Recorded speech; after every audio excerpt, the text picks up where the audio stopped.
Hey, everybody, it's Friday, December 5th, 2025. I'm Allison Gill. And I'm Dana Goldberg, and this is Beans Talk.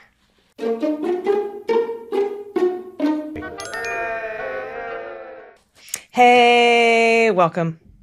Welcome to Beans Talk. Welcome, everybody. We made it to Friday. Thank God. Maybe. I keep getting text messages about news. What's this one from Natasha Bertrand? It could be anything. The men they killed as they floated holding onto their capsized boat did not appear to have a radio or other communication devices, according to top military officials. So I guess we're going to kick this off with talking about this horrific video that members of Congress saw today at the Intelligence and Armed Services Committees in the House and the Senate. And now we've got, that viewing that video of that second boat strike on September 2nd has led Chuck Schumer to call for Pete Hegseth's resignation. And it's just so much going on with this. And I really think, Dana, that if you add, we talk about the Achilles heels of the Republican Party. We've got affordability. We've got what's going on with immigration, obviously. We've got the Epstein files. But I think we can add this boat strike, these boat strikes to the list, because this is the most Republicans in Congress I've seen go against the president. This happens to be a red line. Somehow pedophilia wasn't a red line for these guys, but this is war crimes are a red line. I do find it interesting that we don't have any other word for them other than war crimes, because we're not at war, which is why this is making this so unconstitutional. And I hate that they could even be like, look, even the media, even the Democrats are calling this a war crime. We must be at war. Like, I have a feeling they can somehow spin this bullshit, but this seems to be a red line for a lot of Republicans. And at least it's happening. I mean, we've got people on both sides calling for investigations into this, which is amazing. I mean, there's all kinds of bullshit surrounding this whole thing. You've got Tom Cotton down in the South talking about how, he saw them and they were trying to flip the boat back over and get their drugs to where they need. Bullshit. There are so many conflicting stories around this entire thing. I hope that when we finally get the House of Representatives back, we can call all of them in with subpoena power, investigate this bullshit, and make sure that they're held accountable. This is a horrifying time in our history. Yeah, and the Senate too. And, we know that Pete Hegseth isn't going to cooperate with any sort of Inspector General investigation because he didn't do that in the Signalgate investigation. And we do have Democratic members of Congress filing a war powers resolution about the attacks that are imminent. Donald Trump cleared the airspace over Venezuela. He says that land strikes are going to start happening very soon so he can get 17% of the world's oil reserves for himself, right? Yeah. But we are not at war. These are just murders. And as a lot of folks have said, and a lot of members of Congress have said, even if we are at war, this is a war crime. So however you want to try to spin it, you can't kill shipwrecked people. You simply can't. Even the Republicans are saying, even if they're bad guys, these are still people out in the middle of the water, stranded sailors. There are still, you can't just kill them. Right. And because if you interdict on a drug boat and arrest everybody, the penalty isn't death for when you take them to court. It's a really good point. That's a very good point. So, it's like a lot of times when the police will shoot an unarmed black man and said, well, he was resisting. That's not a death penalty offense. Yeah. And within this story, Allison, within this story, how they were talking about how Admiral Halsey resigned. He didn't resign. All things are pointing to the fact that he was actually pushed out by Hegseth because he was starting to question unlawful orders. This is why those 7 senators and representatives and elected officials put out that video saying you do not have to follow illegal orders. I think we keep tying it back to these ship attacks. And we've got an admiral saying, I don't feel good about this. And Keck says, then you can see the door. Then you can see yourself to the door. Yeah, as we reported from the Wall Street Journal on the Beans, the audio podcast, he said you can either follow orders or get out of the way. You have to get on board. You're either on the team or you're not. And wow, like he wants these folks to follow unlawful orders. Now, Admiral Bradley, who is the one who gave the order, told Congress today in the classified briefing that Hegseth didn't give the double tap order, that Bradley himself decided to do it. And They're trying to cover for him. I don't buy that shit. I think that Hegseth sat down with him and said, look, I'm not going to court-martial you, and the president will pardon you. You will not get in trouble if you take the fall for this. Yeah. But the same could happen to Hegseth. Yeah. I mean, that's true. I mean, the president could pardon him. I mean, it just... Yeah, it makes my blood boil that all this is happening. It's putting the military in danger. It's making a joke of our armed forces, the leader of our armed forces. And I have so much respect for our armed forces and the military that continue to defend this country when the leaders of it are fucking morons. I mean, it's the most... stupidest isn't a word, so I don't want to. It's the stupidest administration that's ever been in charge of this country. Mm-hmm. Yeah, no, I think if that's not a word, you can ratio me on comments on the video. I'm fine with it.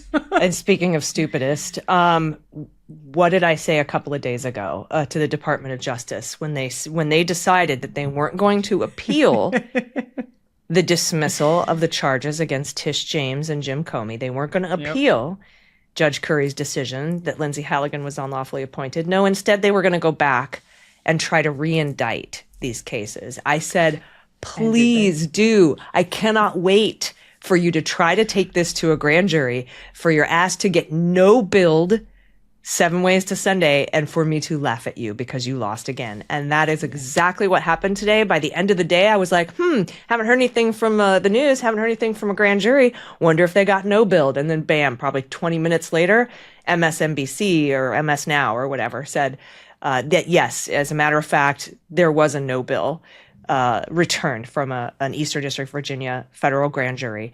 And so, as I said, when I talked to Adam Klasfeld over on Substack, and when you and I spoke during the Beans, now what remains to be seen is, will they continue to embarrass themselves by trying to go back to the grand jury again and again? Yeah. Or because they have no shame, or are they going to give up the ghost and stop trying to indict Tish James? It is really hard for me to believe that this administration is going to give up the ghost, because that would have to admit defeat. It'll be interesting to see. Maybe they'll hope people have just forgotten about it. They'll find another scapegoat. They'll find someone else to try and throw under the bus, probably by illegal means. We'll see what happens. Mm-hmm. Yeah, we will. And the very end of the day, we got the news that the Supreme Court has stayed the lower court's block of Texas's racially gerrymandered maps, saying that it wasn't racially gerrymandered, even though Greg Abbott said with his mouth, these are racially gerrymandered, and so did the speaker. Now, I am usually, I haven't been feeling very optimistic. I haven't been finding a lot of silver linings lately because of what's going on in this administration, and specifically with the Supreme Court. But I say, bring it on. I think it would have been better for Republicans if the Supreme Court blocked this map, because it could mean that California's map was blocked, Virginia wouldn't be able to redistrict. But you just said go ahead, and you gave the green light to everybody, and I think Republicans are going to lose that battle. I think they are too. You've got these, we just saw an election down in Tennessee 7 that there was a 13-point swing. A 13-point swing. That is huge. It should scare the shit out of the entire GOP. You can go around and be like touting, we won that district. It is one of the most gerrymandered districts in the country. Down in the South Tennessee, when they gerrymandered, they took part of Nashville out. When you say Nashville is a blue dot in a red state, it's not just sort of blue or baby blue. That thing is midnight blue. 80% of people in the area of Nashville that were still in that district voted for Ashton. So it's unbelievable what they have done. I think Texas has screwed themselves. I think they took and diluted so much of these very deep red districts to try and make other seats, to get those 5 seats, that dilution from those districts is going to screw them in the midterms, because they only have 4 or 5 point maybe advantage there. When you are having 13 to 17 point flips from the last election, that should scare the shit out of you. Yeah, if you are less than 10 points ahead and you're a Republican, you should be worried. And I think that's showing, right, with the Congress falling apart and the Republicans being in disarray. because everybody hates Mike Johnson, and the women are trying to use this feminist tilt, saying, oh, we don't like the way they treat women in Congress, as opposed to we're going to get our asses handed to us in the midterms, although that is part of it. But like, I'm sorry, are you surprised that Republicans don't like women? Like, I'm sorry, are you new? Seriously. I do love, though, that some of these other states, though, that they're counting on with these maps are saying, we don't have the votes. It reminds me of Hamilton. You ain't got the votes. Like Indiana, you don't have the votes. Mm-hmm. Like, you've got Republicans saying that there's no way these maps are going to pass. I really think they're putting themselves in a position when we have a 14-point national lead. And last time that happened, you talked about this on the Long Beans, the Daily Beans audio. Last time that happened, we got 40 seats in the House of Representatives. Yeah. Those numbers should be scary. Also makes me very nervous. I think there's going to be a lot of voter suppression. I think somehow voting places are just, we don't have enough voting machines. I don't know what happened to that drop box in that, mostly black area in Texas. I don't know I don't know what happened to it. We have to have all eyes peeled on these midterm elections to make sure that we can thwart these efforts for more voter suppression if they're not going to be able to gerrymander these maps in the way that they need to, or if they're losing their own Republican and independent votes. Yeah, too big to rig. We got to win by margins too big to rig. Also, we are now 2 weeks from the Epstein files deadline. We'll see if that happened. And you remember back in July, Dana, when the Department of Justice, Ghislaine Maxwell, I think, leaked the naked drawing picture in the birthday book to the Wall Street Journal, and Donald Trump says he was going to sue the Wall Street Journal. Right around that time, the Department of Justice, to look like they were doing something about releasing the Epstein files without actually having to release them, went to the courts, a couple of judges in a couple of jurisdictions, and said, hey, can you release the grand jury transcripts in the Maxwell and Epstein cases? And the judges came back and said no, but not for any reason other than I think that your request is disingenuous. I think you're trying to get the courts to say no to you so that you can say, look, I tried to release the files, but the court said no. And they emphasized, the judges, Judge Berman said, look, this is 76 pages of one FBI agent's testimony to the grand jury, and it's nothing compared to the 300,000 pages of stuff you have that you could release right now. So stop with your bullshit, basically. I'm paraphrasing the judge there. Well, after the Epstein Files Transparency Act was passed nearly unanimously, just good old, Clay Higgins that didn't vote for it. Mm-hmm. After that, and it was signed into law, now the Department of Justice, with 2 weeks to go until the deadline to release the DOJ files, they're going back to the court saying, hey, look, we passed a law. Can you release those things now that you said that you weren't going to release? And I said, I think that they're going to try to use that as we tried to release the Epstein files, just like they did before. And what's interesting, Dana, is one of the survivors named Annie Farmer agrees. She actually wrote a letter to the court, right? She did. She actually wrote a letter to the judge saying that any decision as to the instant motions makes it abundantly clear that the court's ruling does not affect the Department of Justice's ability to release the documents. So whatever they said, they can still do this, and that's subject to the Transparency Act. So for the avoidance of doubt, this would mean that nothing in the court's rulings are going to affect the Department of Justice's ability to release other materials. Those are including those contained in the more than 300 gigabytes of data and physical evidence. That's in the government's possession. So I love that she knows these things and she's following them. So that the government styled its motions as ones to, in part, and I quote, modify protective order. It reinforces Ms. Farmer's concern that the government is going to use orders issued by the court as a public excuse to continue to withhold crucial information. And this is what I think. I may be wrong here. Maybe we should put our tinfoil hats on. I don't know. But I do believe that the Epstein estate, we've talked about this before, Epstein's brother hates this administration.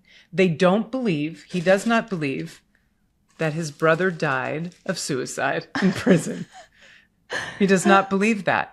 So I think he's upset with this administration. And I think if the Department of Justice continues to stall on this, I think the Epstein estate is going to start just leaking more and more drops before the dam breaks of information that is damning They may not be able to release everything because they don't have everything that the Department of Justice has, but I guarantee they have enough damning information to keep the public invested in this so we do not take our foot off the gas. I want this to haunt Donald Trump and every horrible human being that was ever involved with hurting these children, girls and boys alike. I want them held accountable. Yeah, and I think that's why the Republicans were the ones on the Oversight Committee that released the 23,000 emails. In which Donald Trump appeared in 72% of them, 2,423. Wild. Yeah. He appeared in over 1,600 of the 2,400, give or take. I can't remember the exact numbers off the top of my head. But I think that's why they did that, is because they didn't want the Democrats to slow leak these Epstein files that they got from the Epstein estate through the Oversight Committee over the next 6-8 months, a year. They were just like, here it is, all of it now. Get it over with, like ripping the Band-Aid off. I honestly think that that's why Republicans released all of those additional files that we got from the Epstein estate so that it couldn't be put on a slow drip across to the midterms. But we'll see what ends up happening. 2 weeks until that deadline happens. All right, we have time to talk about one more thing, and that is the story that the FBI, Kash Patel and Dan Bongino, have arrested the January 6th pipe bomber. They have a suspect in custody named Brian Cole. And, I was reading some stuff by Empty Wheel, Marcy Wheeler at emptywheel.net. And that, Dana, these are actually pretty scant details as compared to other arrest affidavits issued on other January 6th rioters, right? All they had on this guy was that he was about the right height, give or take an inch or two, that he was in the area and his cell phone pinged towers in the area that night, that he ate he had a meal in the area, a restaurant on December 13th. And I think that's basically he had bought some components, but apparently a lot of pipe bomb stuff was purchased after the election. Like this wasn't just a one-off. But they didn't do the thing where there was any particular signature that says that what was found in the bombs was the actual stuff that he bought. Normally you'd see something like that, like it's got a wire with a serial number on it on a battery or something that ties those two things together, or that it was made in the same factory on the same day and bought that same time or something like that. I didn't see any of those details. And they also leave a lot out. They don't have a motive in there. They don't have why the guy was there in the first place. Why was he at the Capitol on January 5th and January 6th? And so there's just a lot of stuff missing that is in other affidavits. They also didn't talk about the shoes, right? They didn't say anything about them. I don't for 1 second believe that. I just don't. Anything that Kash Patel puts out in this FBI, I'm questioning. Like, Kash Patel has been known, we're putting these on, Kash Patel has been known to release evidence of crimes that has put the whole investigation in peril, which is why there's been rumors about the fact that they might oust him. If you keep fucking up the investigations and putting out the evidence that you have in advance, you are jeopardizing the case. You're the head of the FBI. Get your shit together. This hat is ridiculous, and it makes me very happy. Yeah, these are pretty, it's hard to take us seriously right now, but I feel like an insane person because I don't know that this is the guy, and I don't trust anything that comes out of the FBI. Joyce Vance posted that multiple news outlets reporting an arrest, but not reporting on the suspect's identity. That was earlier today, and I responded before they put his name out. I said, well, it does take a long time to find someone who was in the area that bought pipe bomb materials in the past 2 years that doesn't have an online presence so they can assign motive.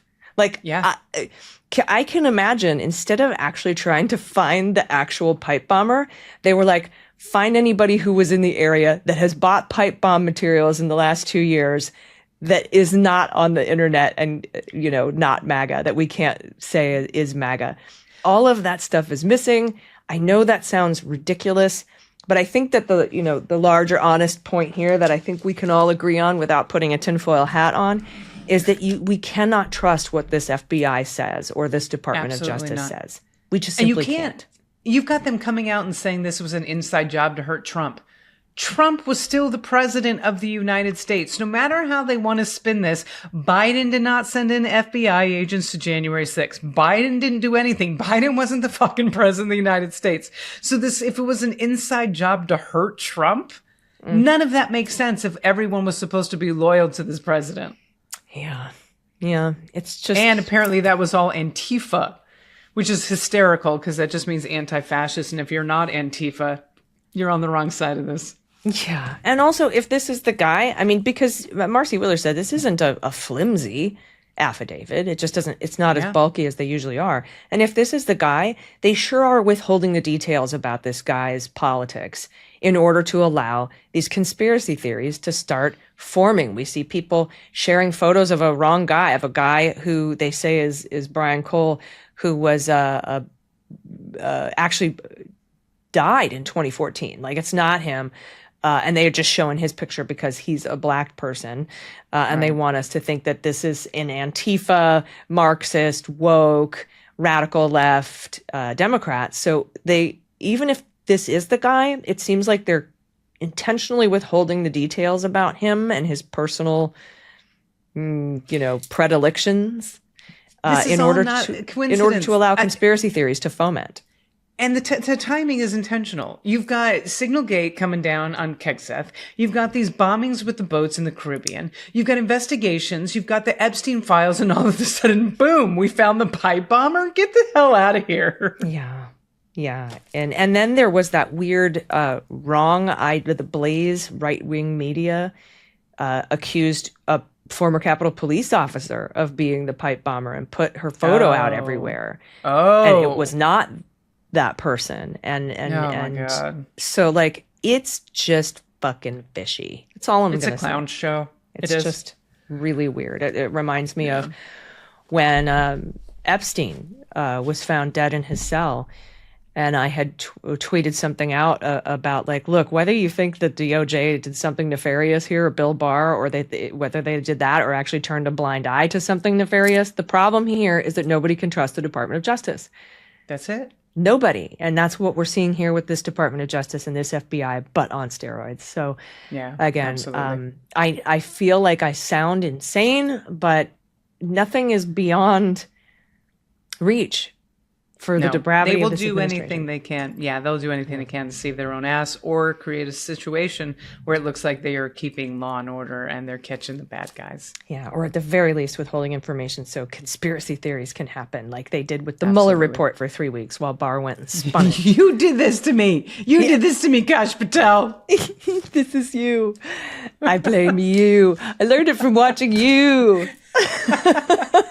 Everybody, thanks so much for watching Beans Talk. We're going to be back in your ears and in your eyes on Monday. It's again, I just don't know even how to say that we'll be back again, but we will. We're doing a little travel this weekend, so bear with our weird backgrounds as we're on the road. But I'll probably be in a hotel room in San Francisco. I'm not filming a porn for the Beans Talk, but you may see a bed behind me. Just get over it. Just get over it. All right, everybody. Thank you so very much for watching. We don't know how to sign off on this podcast, so I will just say I'm going to walk down the stairs. We're going to do a little Ferris Bueller day off. What are you still doing here? Go home. It's over. Go home. Weird. Bye. Bye, everybody. With swearing. Daily beans, daily beans.